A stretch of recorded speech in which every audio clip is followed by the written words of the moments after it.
इस नए हिंदी के क्लास में। अभी सिलसिलेवार तरीके से मैं आपको हिंदी साहित्य के इतिहास पर क्लास दे रहा हूँ। मैंने पिछले 3 वीडियोस में आपको बताया कि आप भारतेंदु युग की विशेषता, द्विवेदी युग की विशेषता और छायावाद युग की विशेषता कैसे पूर्ण कर सकते हैं। आज हम अपने विषय बिंदु पर आते हैं। तो आज का विषय बिंदु है कि प्रगतिवादी साहित्य की सामान्य प्रवृत्तियों की चर्चा आज के क्लास में हम लोग करेंगे। मैं प्रत्येक क्लास की तरह आज भी आपसे कहना चाहूँगा कि सबसे पहले हम जान लेते हैं कि प्रगतिवादी साहित्य की शुरुआत कैसे है और कहाँ से है, कब से है।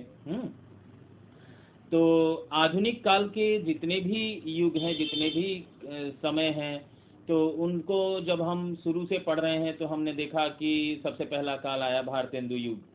तो भारतेंदु युग के बारे में हम सब ने जाना।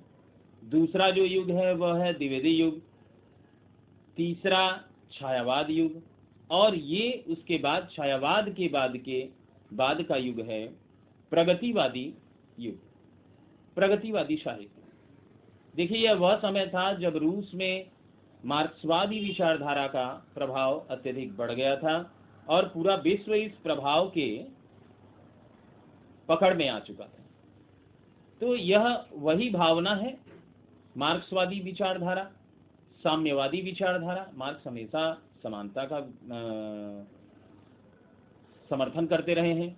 तो ये इस विचारधारा का प्रभाव इस युग पर पूर्णतः आपको देखने को मिलेगा और आप उसी को ध्यान में रखते हुए छायावाद के बाद के इस युग की चर्चा अब हम लोग करेंगे। आइए करते हैं प्रगतिवादी साहित्य की सामान्य प्रवृत्तियों की चर्चा। तो जो प्रथम बिंदु मिलेगा हमें वह है पहला, रूढ़ियों का विरोध।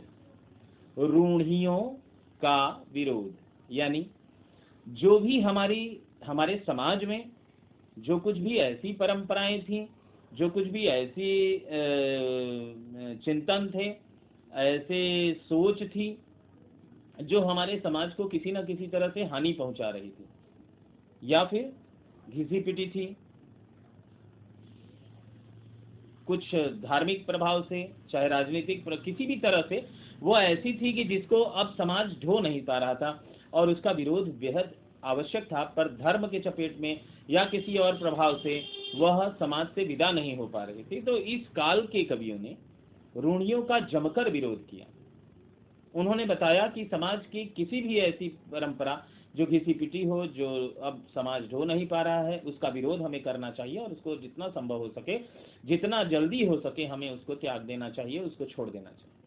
तो इस काल के कवियों की रचनाओं में ऐसी विचारधारा, ऐसी बातें उभर कर सामने आई। उन्होंने रूढ़िवादिता का विरोध किया।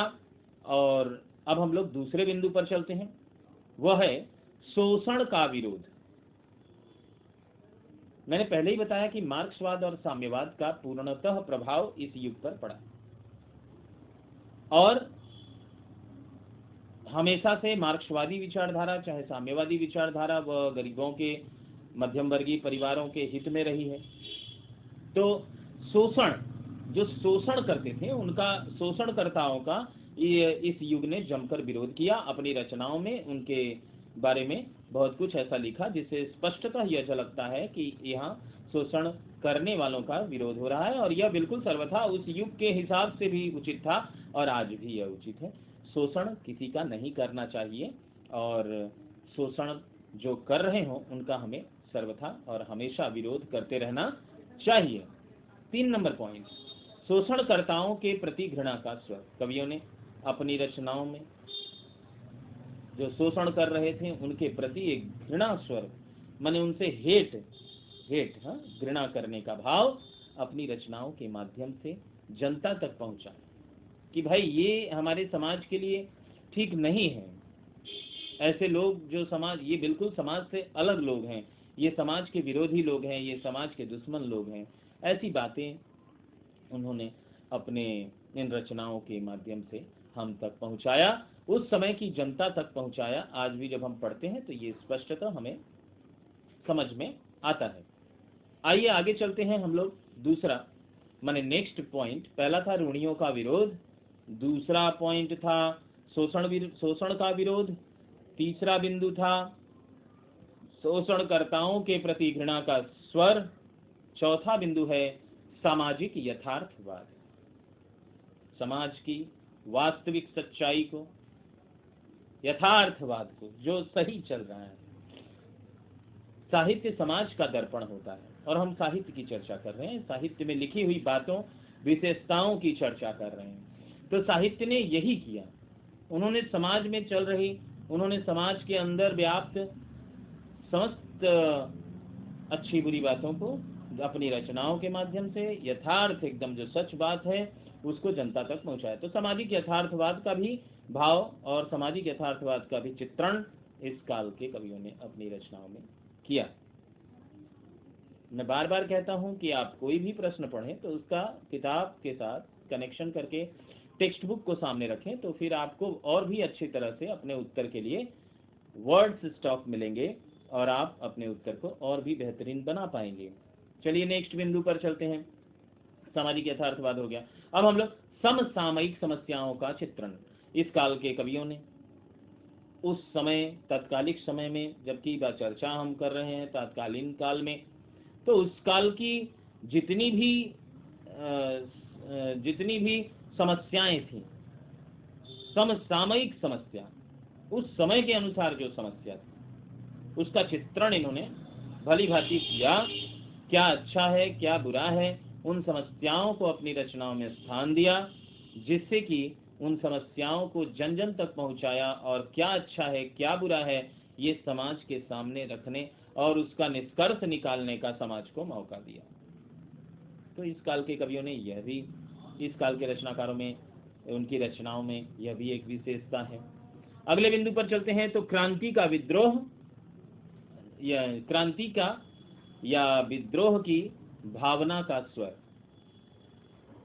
जब हम विरोध करते हैं तो उससे क्रांति पैदा होती है। जब हम किसी चीज का विरोध करेंगे, चाहे किसी भी चीज का हो, तो उससे एक विद्रोह का स्वर, एक क्रांति का भाव जगेगा। हम अच्छी बातों के लिए अगर कर रहे हैं तो क्रांति का भाव जगेगा और उससे समाज को एक सही दिशा मिलती है। अगर हमारा विद्रोह और हमारे भाव अगर सही है, जैसे कि उस समय के भाव में देश को आज़ाद कराने का भाव था, देश की आज़ादी का विषय था, तो वो बिल्कुल एक क्रांति का रूप था। और इस काल के कवियों ने क्रांति या विद्रोह की भावना का समर्थन, विद्रोह की भावना को जगाया, क्योंकि इन्होंने विरोध किया। जब विरोध किया तो ये भावना, ये क्रांति अपने आप जो है स्वतः ऑटोमेटिक भाई तैयार हो गई। अगले बिंदु पर जब चलते हैं तो हम पाते हैं मार्क्सवादी या साम्यवादी विचारधारा का प्रभाव। मैंने पहले ही आपको शुरू से ही बता रहा हूँ कि इस युग पर मार्क्सवादी विचारधारा जो रूस में पैदा हुई थी, वहाँ की एक विचारधारा जो पूरे विश्व में मजदूरों के समर्थन में आई थी, बराबरी के समर्थन में, गरीबों के समर्थन में, तो उस विचारधारा, समानता की विचारधारा, प्रत्येक व्यक्ति को समान अधिकार, समान व्यवहार, समान सब कुछ मिलना चाहिए, इस बात पर एक विचारधारा उत्पन्न हुई और वो सामने आई, जो इस काल की रचनाओं में, इस काल के कवियों की लेखनी में स्पष्टतः झलकती है। अगले बिंदु पर जब हम चर्चा करेंगे तो हम पाएंगे कि अगला बिंदु है शोषितों का करुण गान। अभी हम लोग पढ़े शोषणकर्ताओं के प्रति घृणा का स्वर। जो शोषण कर रहे थे उनको इस काल के कवियों ने उनके प्रति एक घृणा का भाव उत्पन्न करना किया। भाई जरूरी था कि उनको जब तक हम बुरा नहीं कहेंगे तब तक उनके प्रति विद्रोह करने वालों का संख्या नहीं बढ़ेगी। और अभी जो बिंदु बोल रहे हैं शोषितों, यानी जिनका शोषण हो रहा है, यानी गरीब, यानी कि मजदूर, तो इनके प्रति करुण गान किया, इनके लिए दया का स्वर दिखाया, दया का भाव दिखाया इस काल के रचनाकारों ने, इस काल के कवियों ने। तो यह एक बहुत अच्छा विषय था, ये एक अच्छी बात है। हाँ, तो उन्होंने ये किया जो इनकी रचनाओं में हमें साफ दिखाई पड़ता है। तो इस प्रकार हम प्रगतिवादी साहित्य की सामान्य प्रवृत्तियों की चर्चा किए हैं। आप इसको टेक्स्ट बुक के साथ कनेक्ट करके जब पढ़ेंगे आपको पूरा उत्तर संपूर्णतः पूर्ण रूप से, संपूर्ण रूप से समझ में आएगा। मैं वीडियो एडिट नहीं करता, माने उसको काट छांट, हाँ, बहुत कुछ नहीं करता, तो बहुत सारी बातें मेरी, हाँ, थोड़ा मेरे मेरे स्टाइल में मेरी बात होती है, तो आप इस बात का भी ध्यान रखें। और आपको अगर कुछ नया हमसे जानना है, अगर किसी प्रश्न का उत्तर आपको जानना है, किसी प्रश्न में आप अटक गए हैं, तो आप बिल्कुल हमें कमेंट करके बताएं, और मैं बिल्कुल आपके प्रश्न का उत्तर देने का बिल्कुल प्रयास करूंगा, और मुझे हार्दिक प्रसन्नता होगी कि आप ऐसा अगर करेंगे तो। और मैं कोशिश करके अपने आप को सौभाग्यशाली समझता हूँ। बहुत बहुत धन्यवाद आपका।